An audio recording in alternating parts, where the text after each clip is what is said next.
Hoje eu tava editando o vlog vai ao ar hoje. É o da Dundas Square, que é a terceira estação que eu fiz.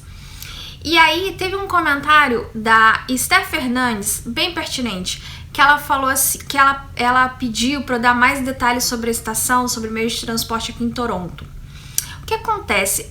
No início eu não tinha. No início eu tinha pensado em não fazer isso, porque às vezes quando eu pego o metrô, principalmente no final de semana com o Cris, eu comento sobre a tarifa, o preço e tal, essas coisas, então eu fiquei com medo de ficar repetitivo.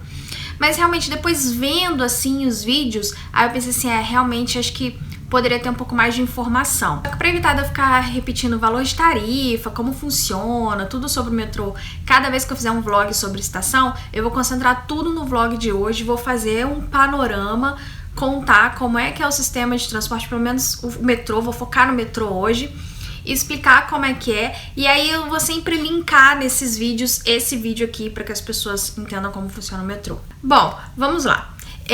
O metrô de Toronto eu acho muito eficiente, mas os torontonians, né? Acho que é. Eles reclamam bastante. Porque é lento. E realmente tem uma coisa no metrô que eu não entendo aqui em Toronto, que é uma cidade fria, uma cidade que é preparada pro frio, mas esqueceu disso no metrô, sabe? O metrô aqui, algumas estações não são subterrâneas e a linha também, não toda a malha é subterrânea, então tem partes que passam em cima da terra.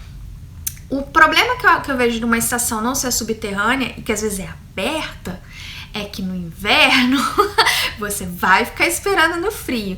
Graças a Deus não é o caso da nossa estação aqui da Eglinton, mas tem estação que é assim. Outro problema que eu vejo é que como em algumas partes o metrô não é subterrâneo, é no trilho no nível da rua, se nevar pode dar complicação pro metrô. Se nevar muito, tiver uma nevasca muito alta, pode até parar o sistema de transporte. Normalmente, é claro, assim, quase não acontece, é muito raro disso acontecer. O que acontece sim é de fazer o metrô ficar mais lento. Então você nota que nos dias que neva bastante, que o trilho fica com muita neve, o metrô vai devagarzinho. E é disso que as pessoas reclamam, que o metrô aqui é muito devagar. E também ele para bastante, assim, e eu acredito que seja por causa dessas linhas também, mesmo quando não tá nevando. A malha também não é muito extensa se você compara com outras malhas do mundo. Por exemplo, já que a gente sempre compara Toronto com Nova York deixa o metrô de Toronto no chinelo, claro, né? O metrô de Nova York é extenso, você pode ir para qualquer lado da cidade de metrô. Paris, então, qualquer parte, dizem que Paris você nunca consegue dar mais de 6 quadras sem ter uma estação de metrô, né? Para todos os lados tem metrô. Enfim, então se você comparar com Toronto, a malha aqui não é tão extensa. Mas o sistema de transporte, ele é bom. O que ele faz? O metrô, ele ajuda a ancorar tudo e do metrô saem, por exemplo, ônibus, sai bonde, sai outros meios de transporte que vai espalhar as pessoas por toda a cidade. Vale lembrar que, diferente de grandes metrópoles também, dentro da cidade de Toronto tem áreas que são casas, que são muitas casas, são bairros de casas, que já é uma coisa difícil de você ver em Nova York ou Paris e outras cidades assim. Então o que acontece? Não tem tanta necessidade de você levar tanta gente ao mesmo tempo. O ônibus funciona bem para essas áreas que são apenas com casa. E o metrô continua crescendo, tá? Continuam construindo linhas, agora vai ter uma linha que vai cortar aqui a Eglinton. Enfim, não parou por aí. Mas vamos explicar a grosso modo como funciona o metrô aqui em Toronto. Primeiro, são 4 linhas. A primeira linha, a linha número 1, que é também chamada de Yonge University, ela faz um U na cidade. Então ela vem lá do norte, aí ela vai lá na Union Station, a primeira estação que a gente foi, e volta, faz a curva na Union Station e sobe de novo. É um U meio mal feito assim, mas é quase um U. Então, esse U é, digamos, a parte central de Toronto, tá? E aí, mais embaixo em Downtown, a gente tem a linha 2, que corta de leste a oeste. No final da linha 2, no final de uma das pontas da linha 2, no final da parte leste da linha 2, a gente tem a linha número 3, que é a linha Scarborough, que liga Toronto, que liga o centro de Toronto ao bairro de Scarborough.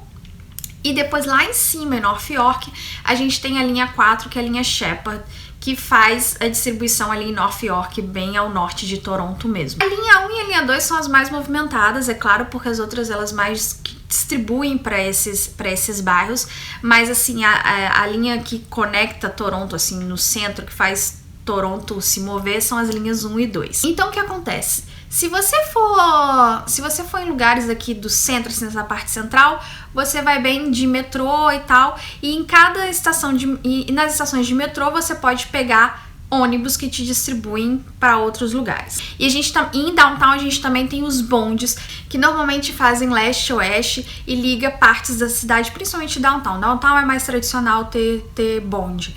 O bonde mais ao norte fica na St. Clair, que é antes aqui da Eglinton. Então aqui na Eglinton a gente não tem linha de bonde. Tudo isso funciona com uma tarifa única, então mesmo que você vá pegar o metrô aqui para depois pegar um bonde e pegar um ônibus, depois você vai pagar uma tarifa.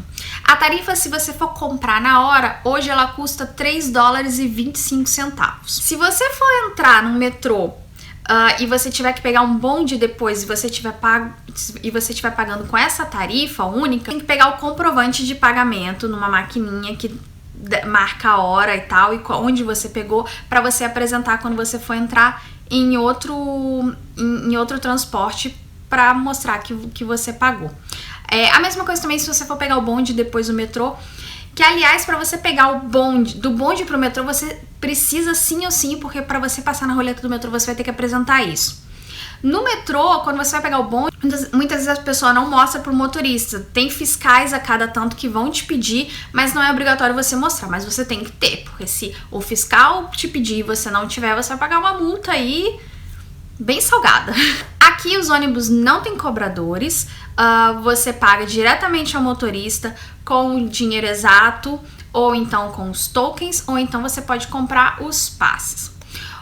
Comprando o token, a vantagem de você pagar menos. O token hoje ele custa $3, só que você tem que comprar um mínimo de 3 tokens cada vez que você compra. Você também tem a opção de comprar os passes. Atenção aqui, diferente de outras cidades que normalmente os passes são por dia, por exemplo, você compra o passe de uma semana, é um passe de 7 dias, então você comprou na quarta, você pode usar até a próxima terça. Aqui os passes são fechados na semana. Então, então ele vale de um domingo até o outro sábado, ou de um sábado até outra sexta, não sei. E você tem que usar dentro daquela semana. Mesmo que você compre o passe numa quarta-feira, você só vai poder usar até o final daquela semana. Então se você não fizer bem as contas aí, você pode perder dinheiro.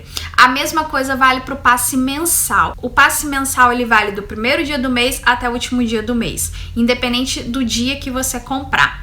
Estudantes, eles pagam uma tarifa reduzida até 19 anos e também pessoas acima de 65.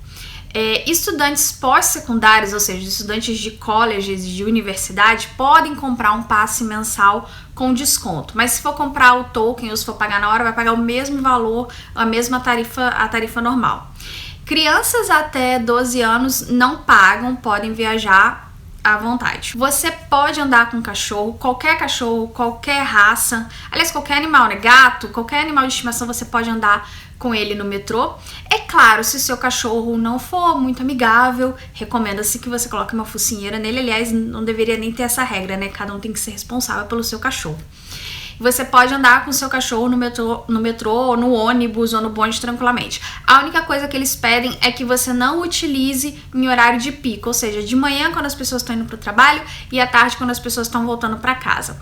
O mesmo vale para bicicleta. Há uns vlogs atrás vocês devem ter visto a gente pegando o metrô de bicicleta, que a gente foi passear lá no High Park e depois voltou para casa.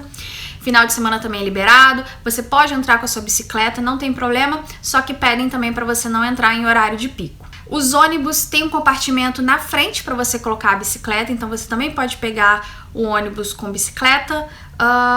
Só o bonde é que fica um pouquinho mais complicado de você fazer isso com a bicicleta. Mas o bonde também nem tem tanta necessidade, porque como os bondes ligam ali as áreas de downtown, provavelmente ele não vai te levar a um lugar tão mais distante do que você poderia ir de bicicleta, então não tem tanto problema. Funcionamento, funciona todos os dias da semana.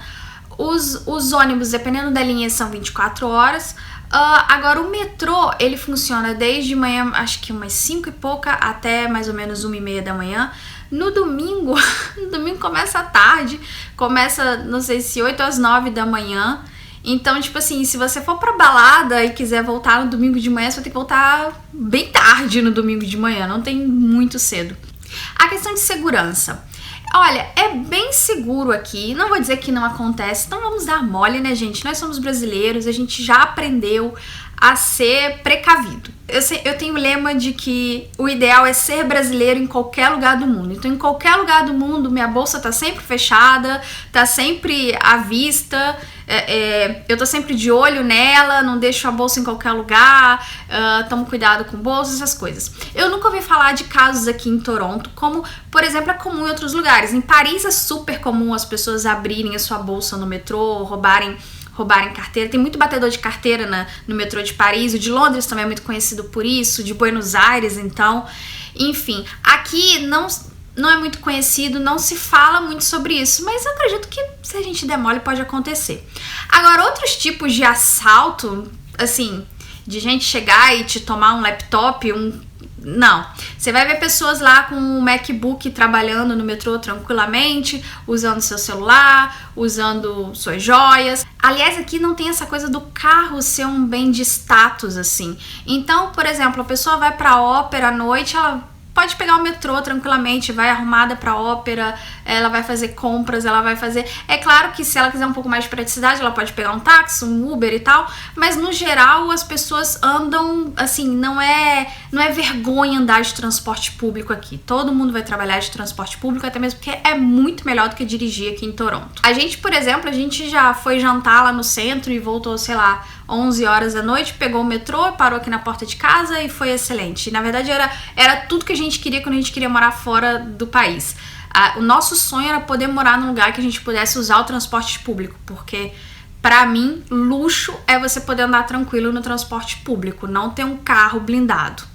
Sobre a questão de educação no metrô, aqui você não vai ver tanto problema assim de pessoas ocupando espaço para portadores de deficiência ou para pessoas idosas. Normalmente as pessoas são bem respeituosas e cedem o lugar. Uma coisa que eu costumo notar aqui, que é meio estranho assim, que eu não acho tão educado, é que as pessoas costumam colocar a bolsa no banco do lado. E às vezes o metrô não tá tão vazio assim, porque, né, se o metrô tá vazio e as pessoas têm vários lugares para escolher, acho que tudo bem se a pessoa quiser colocar a bolsa do lado dela. Mas às vezes tem 1 ou 2 lugares só vagos e a pessoa tá com a bolsa do lado. E aí a pessoa que vai sentar pede pra tirar a bolsa, senta, normal, nunca vi nenhum problema assim de discussão. Mas eu acho assim meio estranho as pessoas ocuparem espaço com a bolsa, porque eu não lembro, mas acho que no Brasil isso já não acontece mais, assim, eu não lembro. O único lugar que eu lembro de já ter visto isso, de ter achado muito estranho, foi na Filadélfia, que isso realmente acontecia dentro do ônibus, só que lá era mais hostil, assim. A pessoa colocava e ela ficava... E eu lembro de ter visto um caso que uma mulher chegou, pediu pra outra tirar a bolsa e a outra não gostou e começou uma discussão, eu não sei, então lá é... Eu lembro de na Filadélfia já ter ficado em pé com gente ocupando lugar com bolsa e eu não pedi pra sentar, não. Eu fiquei em pé mesmo no ônibus. Mas aqui você pode pedir, não tem problema.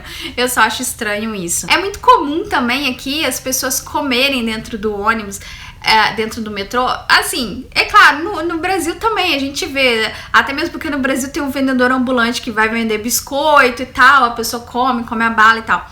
Aqui a pessoa passa num restaurante mesmo, num lugar de comida, pega a comida assim e vai comendo com garfo e faca no metrô. Às vezes você vê isso assim. Isso eu já acho mais estranho, eu não via tanto no Brasil. A questão de assédio a mulheres. Aqui aqui é muito tranquilo também, nunca vi nada de errado. Aliás, eu sempre comento com o Cris que a gente tem esse costume de falar que no Brasil é tudo assim, que as pessoas são mais, digamos, se vestem mais à vontade e tal. E eu noto que aqui as canadenses, elas têm uns shorts bem menores do que a gente costuma ver no ônibus no Brasil. E até mesmo no verão eu usava vestidos assim que eram bem mais curtos, que às vezes no Brasil eu não sairia sozinha com esses vestidos, e aqui eu não lembro nunca. Eu vou repetir, nunca ouvi uma gracinha na rua ou no metrô ou em qualquer lugar por causa de algum vestido curto. Então, tipo assim, isso também pra nós mulheres, homens vocês talvez não entendam, mas pra nós mulheres isso é muito importante. A nossa liberdade da gente poder usar o que quiser, onde quiser, não tem preço. Então, assim, isso também eu nunca vi acontecer no metrô, as pessoas são muito respeituosas. Realmente as estações são acessíveis para portadores de deficiência, tem elevador em toda estação, tem rampas, tem a roleta adaptada para ela passar, enfim, não tem problema. Inclusive, às vezes é comum quando algum elevador de alguma estação tá quebrada, nas outras estações, no sistema de informação das outras estações, tá lá avisando, olha, tal estação tá com o elevador quebrado. Então a pessoa, antes de ir para aquela estação, já sabe, já tem que repensar se ela vai conseguir ou não por causa daquele problema. Eu acho isso uma demonstração de respeito pelo ser humano incrível, né? Bom, é mais ou menos isso. Eu vou tentar, então, agora, quando a gente for passear, não tanto a série das estações, que a série das estações é mais pra mostrar o entorno, mas quando a gente for passear mais e andar mais de metrô, tentar mostrar mais detalhes sobre isso, mas acho que hoje já deu pra cobrir bem, assim, sobre o metrô e tal. Mas se tiverem mais dúvidas, é só perguntar aqui embaixo que eu respondo sem nenhum problema.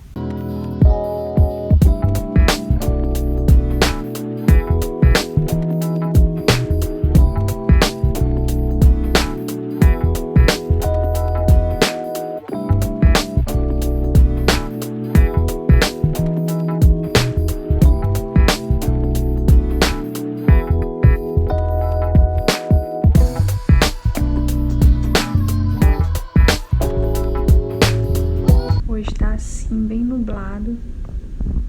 Quer dizer, bem nublado não.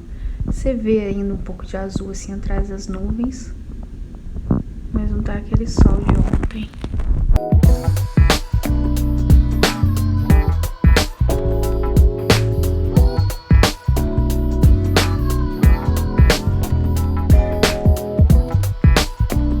Velho conhecido aqui do vlog, minha torradinha.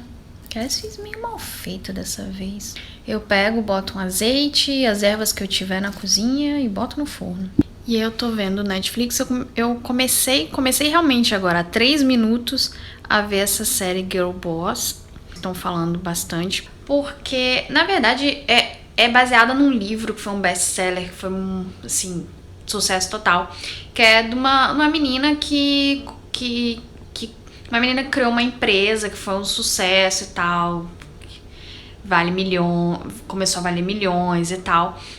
Era bem interessante, só que na época que o livro tava assim na moda, eu fiquei meio na dúvida de comprar. Eu vi os reviews na Amazon e metade adorava e outra metade falava que era muito autoajuda, que não ensinava nada de negócio, de estratégia, nada. Aquele típico livro assim que fala como atrair seus sonhos, mas não fala como, sabe? Aí eu não comprei o livro e tal.